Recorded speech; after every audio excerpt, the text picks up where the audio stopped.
দর্শক, Dhaka marine life page থেকে শুভেচ্ছা জানাচ্ছি। আমি রুবেল হোসেন। আমি এই মুহূর্তে আছি লক্ষ্মীপুরের দক্ষিণ অঞ্চলের বিস্তীর্ণ একটি ফসলি মাঠে আছি।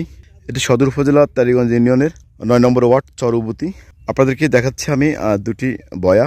এই দুটি বয়া হচ্ছে মূলত আপনার আজ থেকে প্রায় ১০০ বছরের আগে এই দুটি বয়া মাটিতে পুঁতে আছে। এই দুটি বয়ার মূল কারণ হচ্ছে আপনার এই অঞ্চলে, অর্থাৎ এখানে একসময় আপনার নদী ছিল। সেই নদী যখন আপনার দিদিতে যখন আপনার মেঘনা নদী এখান থেকে প্রায় ৭ মাইল দক্ষিণ চলে গেছে, তখন থেকে এই দুটি বয়া এখানে আছে। কিন্তু একশো মানুষ সেটা নিয়ে রূপকথা গল্প দা করেছে, যেখানে মানুষের বিভিন্ন ধরনের মানত করতো।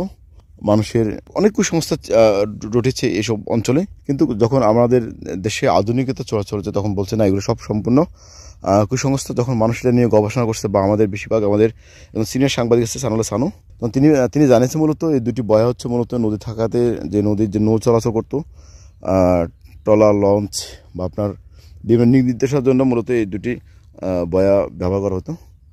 আসলে এই দুটি বয়াকে কেন্দ্র করে বিভিন্ন গণমাধ্যম সংবাদ প্রচার হয়েছে। মানুষ দেখতে আসে, কেউ না কেউ দেখতে আসে দুটি বয়া। এই দেশটা নদী ছিল, নদী দেখবার আরে বয়াটা ভাসিয়ে আইছে, ভাসিয়ে আইবার হারে দিয়ে এবার এইখানে দাঁড়াই গেছে আরে দেখান এইটা সর্দি গেছে। এই নদীটা সর্দিবার আরে ধরেন ওই দন্যার মা উরুস টুরুস করতো, আল্লাহ রাস্তায় মানুষের দান সৎকার করতো, ওই পোলা বাইনের সাইতো চিন্তিত, তারপরে যেতে যে নিয়ত করি সব কিছু দিত, হেতাকে নিয়তটা বলে আল্লাহ হাসিল করতো। এগুলাতে মনে করেন হিত্যে আলম করছে আজকে ২-৩ বছর লাগাতে এটার ওই মহিলাটা মারা গেছে, আর হিত্যে আলম করে টরে না। এটা এইভাবে মাটির ভিতরের মধ্যে ধরেন দোয়াই নিয়ে আই হুরি গেছে, এখন কয় না। যে টাইমে বয়াটা উঠছে, বয়াটা বাসিয়ে আইছে, এবার কতুনে আইছি, কিভাবে আইছে আল্লাহ জানে, আর বয়া জানে, আমরা জানি না। এগুলো আমরা দেখিনি।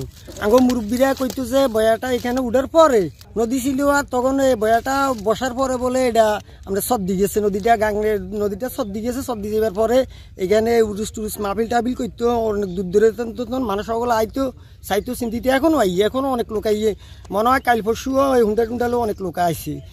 আমার বাপ এবং মায়ের কাছ থেকে এই বয়া সম্পর্কে জানছি। বয়াটা আমি নিজের চোখেও দেখছি। এটা কালের একটা সাক্ষী হয়ে আমাদের এখানে আছে বিগত ৭০-৮০ বছর থেকে।